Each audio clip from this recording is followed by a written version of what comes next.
Bismillah, Assalamualaikum warahmatullahi wabarakatuh.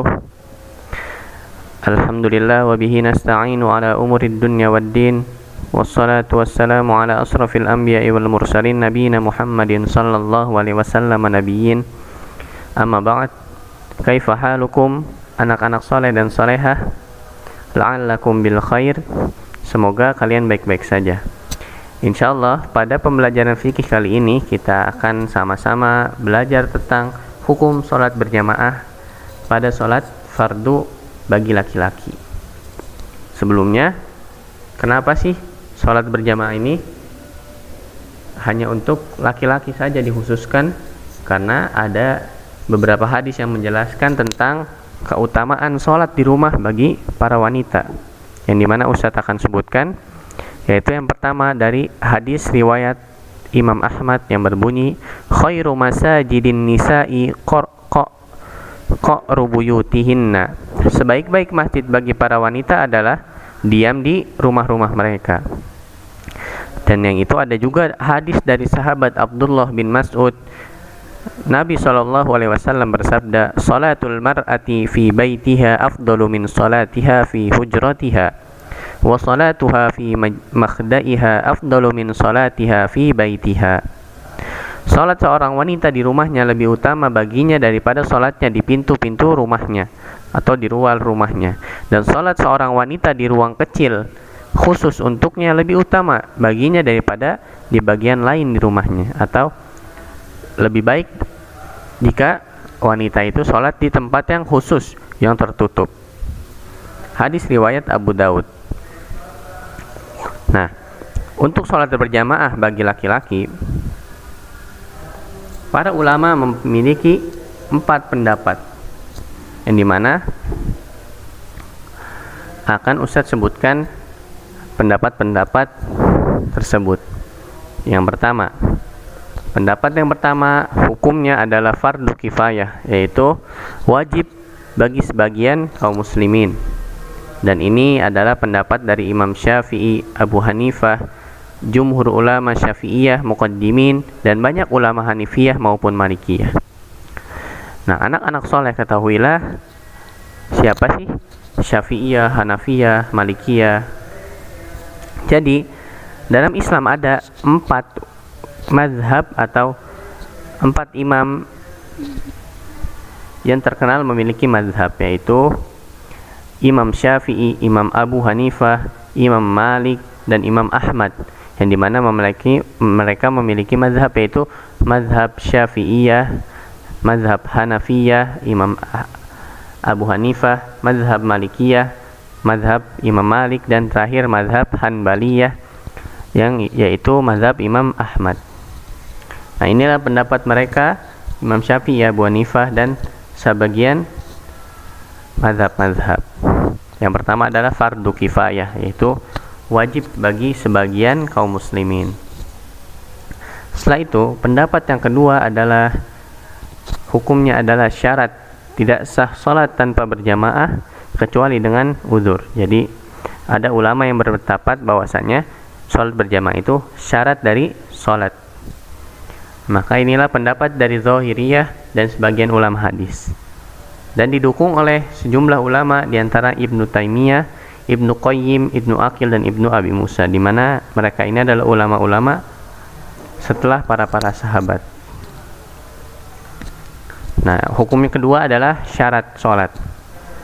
Hukum yang ketiga adalah sholat berjamaah sunnah muakkadah atau sunnah yang ditekankan, dan pendapat ini adalah pendapat dari mazhab Hanafiyah dan Malikiyah.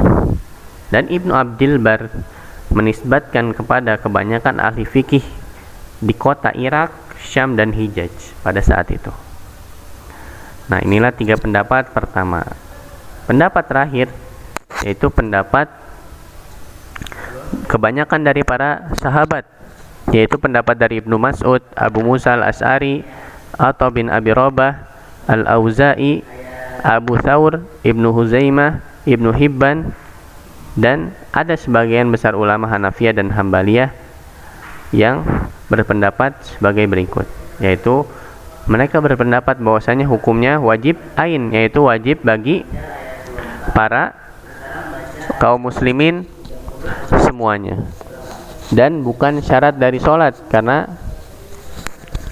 mereka mempunyai dalil sebagai berikut, yaitu dalil yang ada pada modul fikih halaman 20 yang berbunyi, Atan Nabiyya sallallahu alaihi wasallam rajulun a'ma faqala ya Rasulullah innahu laysa li qa'idun yaquduni ilal masjid. Fasa'ala Rasulullah sallallahu alaihi wasallam an yurakhkhisa lahu fayusalli fi baitihi. Farakhkhasa lahu falamma walla da'ahu faqala hal tasma'un nida bis salati faqala na'am qala fa'ajib. Yang artinya seorang buta mendatangi Nabi SAW dan berkata, wahai Rasulullah, aku tidak mempunyai seorang yang menuntunku ke masjid. Lalu dia meminta keringanan kepada Rasul SAW sehingga dibolehkan sholat di rumah. Lalu beliau SAW memberikan keringanan kepadanya. Ketika ia meninggalkan Nabi SAW, Nabi memanggilnya kembali dan bertanya, apakah engkau mendengar panggilan azan sholat? Lalu ia menjawab, ya. Lalu Nabi berkata kembali, maka penuhilah. Maksudnya, maka datangilah masjid. Nah, Ibnu Qudamah berkata, jika orang buta yang tidak memiliki orang untuk mengantarkannya tidak diberi keringanan, maka yang selainnya lebih. Atau maka yang tidak buta, yang bisa berjalan dan lebih dari orang buta, lebih diwajibkan untuk sholat berjamaah di masjid.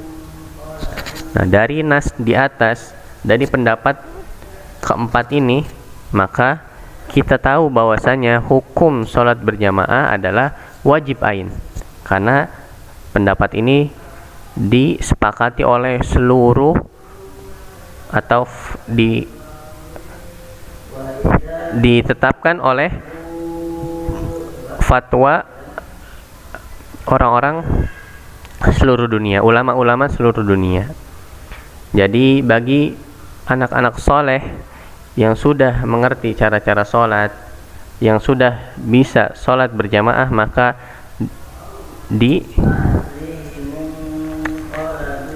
disarankan atau diwajibkan untuk sholat berjamaah di masjid.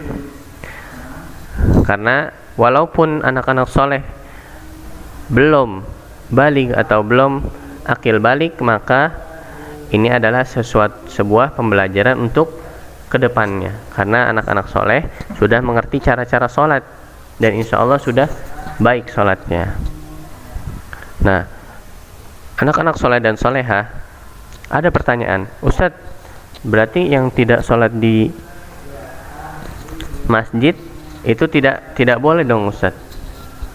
Nah, untuk orang-orang yang Ustadz sebutkan ini, ada 3 orang yang dimana ia terlepas dari dosa, yang dimana ada sebuah hadis yang berkata, rufi al-qalami an salasah, diangkatnya pena dari buku catatan amal. Itu ada 3 keadaan. Yang pertama, dari orang yang gila, yaitu orang gila sampai ia sehat.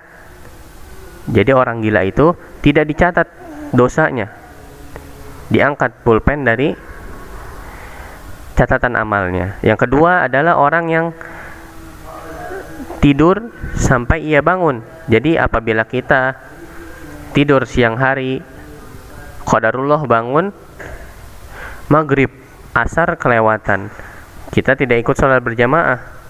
Nah, itu insya Allah tidak dicatat sebagai dosa, tapi kita harus tetap sholat. Yang ketiga adalah seorang anak kecil sampai ia balik, dimana anak kecil insya Allah tidak akan dicatat dosanya, dan apabila ia melakukan kebaikan maka insya Allah dia akan mendapatkannya dan orang tuanya pun akan mendapatkannya.